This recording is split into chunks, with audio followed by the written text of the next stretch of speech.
Good morning, racers.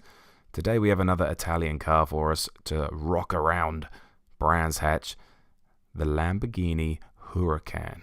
Now this is nearly producing 100 more horsepower than the Ferrari F50, but it does weigh about 200 kilos more, so it actually should be a very even match. Yes, there is 20 years separating the two cars, but the unbridled power of the F50 might just edge out the more sophisticated and updated Lamborghini Huracan. Let's see what happens.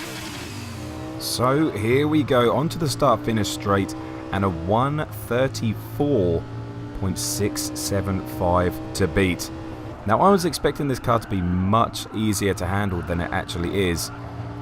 You race so much with the Group 3 and the Group 4 cars online, and obviously the Group 4 Huracan is one of the most fun cars to drive in the game, and this just does not feel like it at all. The racing version of this is just on another planet.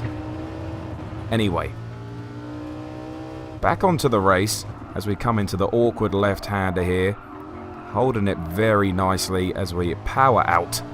Third gear, fourth gear. I like the gear dial on here.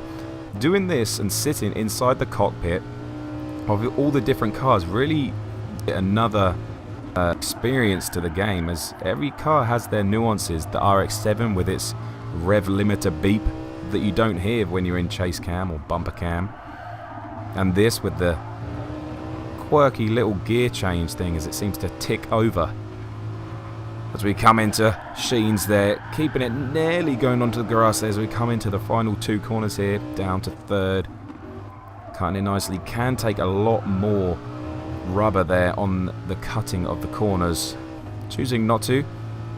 Break down to third, a little bit wide, a bit wide, nearly running into the sand. That can just suck you off properly. And to the line, a 134 to beat. What's it going to be?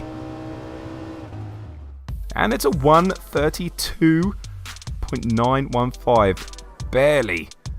Barely, just under 2 seconds, the Huracan nips the F50 in the butt. But there we go, the Huracan up to P2 on our leaderboard.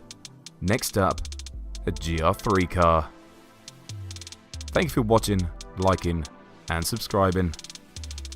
We'll see you in the next one.